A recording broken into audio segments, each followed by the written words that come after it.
Joining me now is John Dennis, the libertarian seeking the Republican nomination to challenge, of all people, Speaker of the House of Representatives Nancy Pelosi for her job representing the 8th Congressional District in San Francisco. I mean, she supports an undeclared, unlawful, immoral, fruitless war in Afghanistan simply because the head of her party, who's also the president of the United States of America, is in favor of this because he ran on this so he'd have some street cred with the pro-war voters in the country. Let's see. The government of Afghanistan controls about 3 major cities there. We've chased the Taliban and we've chased al-Qaeda into Pakistan.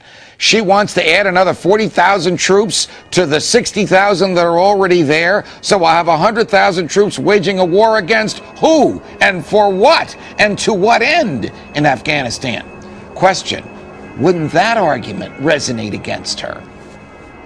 Oh, you betcha, and it's an argument that I plan on making clearly, particularly in the general election. Like I said, I think we can appeal to the folks who are disaffected by Nancy Pelosi, the ones who are disappointed. You know, there's the whole anti-war crowd that's wondering why we are escalating Afghanistan.